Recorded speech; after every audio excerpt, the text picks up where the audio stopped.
El hurto o robo es el octavo mandamiento dentro de la ley eterna de Dios, y el simple enunciado dado por Dios dice: no hurtarás. En un lenguaje simplificado todo terminaría en este enunciado, donde fácilmente nos dice: no robarás. Sin embargo, tiene una mayor profundidad que el simple hecho de pensar que no debemos tomar el dinero que no es nuestro a nuestro prójimo. La realidad es que este sencillo enunciado es mucho más profundo de lo que comúnmente se tiene entendido.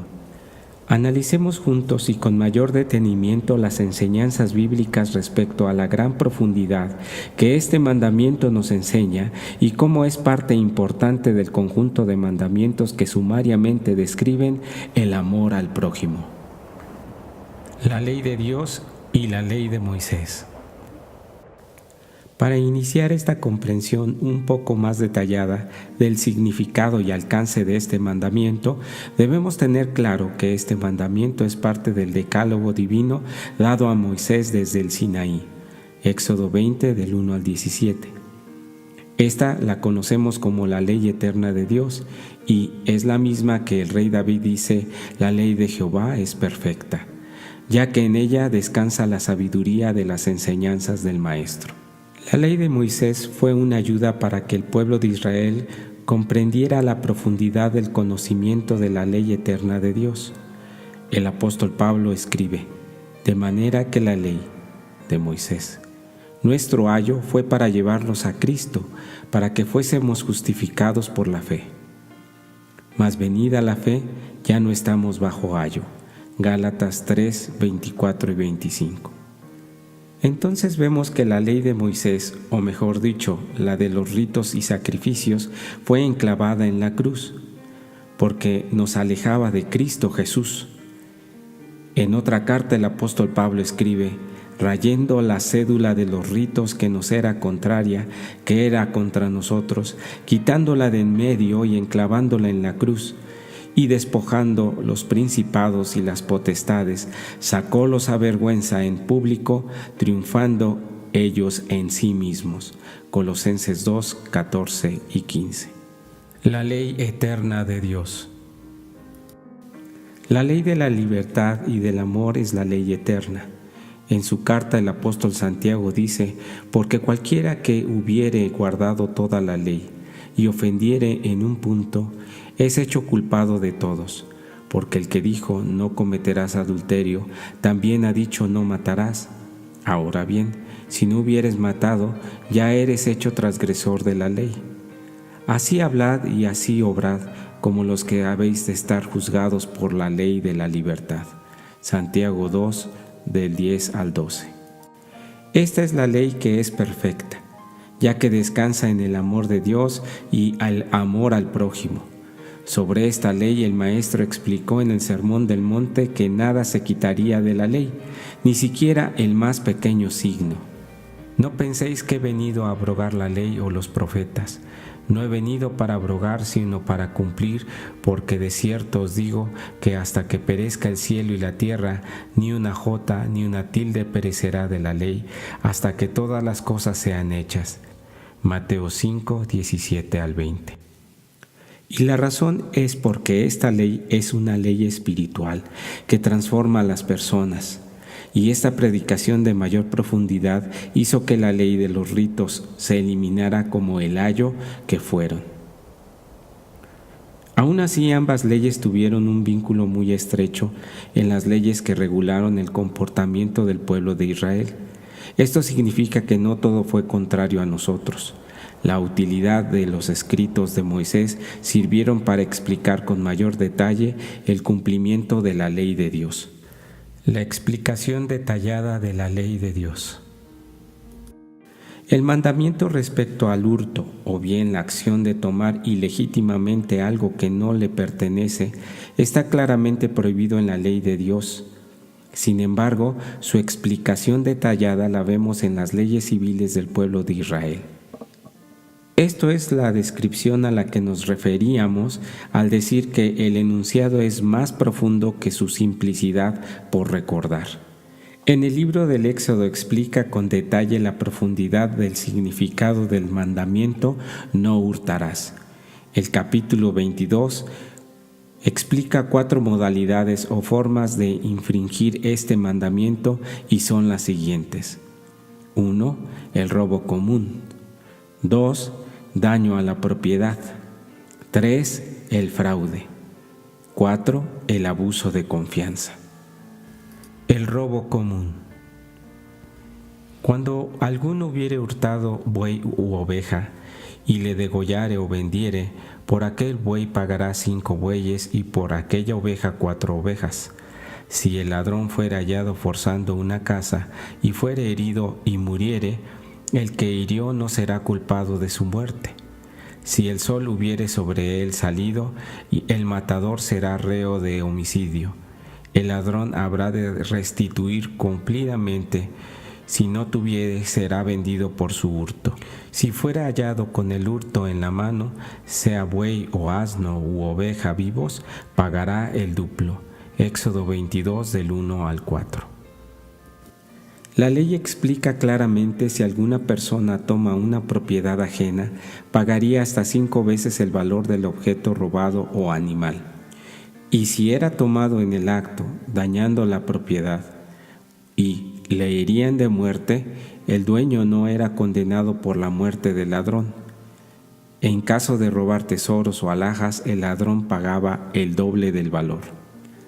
Las penas eran muy altas, ya que el ladrón podía pagar una alta suma de dinero, duplicándose o en ocasiones quintuplicándose.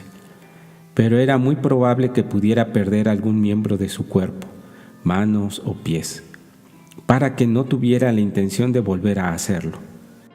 Una pena podía llegar a ser tan alta que el ladrón pudiera no ser solvente del pago impuesto por el juez. En ese caso, el ladrón podía quedar en estado de esclavitud o ser condenado a la pena de muerte. En el caso del robo de alguna persona y venderla como esclavo, lo que se conoce actualmente como secuestro o trata de personas, también se pagaba con la muerte. Asimismo, el que robare una persona y la vendiere o se hallare en sus manos morirá. Éxodo 21:16. Es evidente el funcionamiento entre la ley de Dios y el ayo, donde se explica la prohibición y luego su aplicación legal. La severidad de un castigo hizo que el pueblo se contuviera en este tipo de delito, pero aún así fue insuficiente, ya que la maldad les había ganado. El daño a la propiedad. Si alguno hiciere pacer campo o viña, y metiere su bestia, y comiere la tierra del otro, de la mejor de su tierra y de lo mejor de su viña pagará. Cuando rompiere un fuego y hallare espinas, y fuere quemado montón o haza o campo, el que encendió el fuego pagará lo quemado. Cuando alguno diere a su prójimo plata o alhajas a guardar, y fuere hurtado de la casa de aquel hombre, si el ladrón se hallare, pagará el doble. Si el ladrón no se hallare, entonces el dueño de la casa será presentado a los jueces para ver si ha metido su mano en la hacienda de su prójimo. Éxodo 22, 5 al 8. El común de las personas considera que el hecho de dañar una propiedad no es robo y consideran que son libres del daño hecho. Por ejemplo, cuando impactamos con algún vehículo, hay personas que no se detienen a enfrentar su responsabilidad y se dan a la fuga, y, con todo el descaro, se autojustifican diciendo no tener culpa. Esta es una forma de robo o delito que afecta el patrimonio del prójimo, como le explica el libro del Éxodo, diciendo que si algún animal dañaba el campo de una persona, el dueño del animal tenía que resarcir el daño hecho, muy posiblemente involuntario, pero daño al fin. El fraude. Sobre todo negocio de fraude, sobre buey, sobre asno, sobre oveja, sobre vestido, sobre toda cosa perdida, cuando uno dijere: esto es mío, la causa de ambos vendrá delante de los jueces, y el que los jueces condenare pagará el doble a su prójimo. Éxodo 22:9.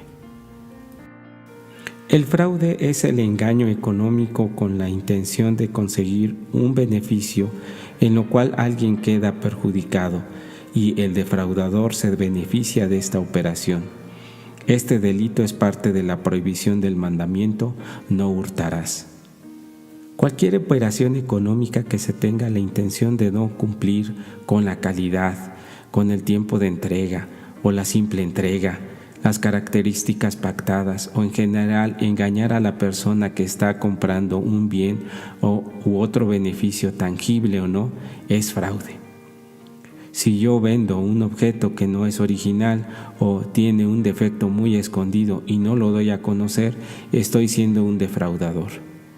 El pedir prestado dinero y no tener la intención de pagar a la institución de crédito o a una persona nos hace defraudadores y por consecuencia ladrones.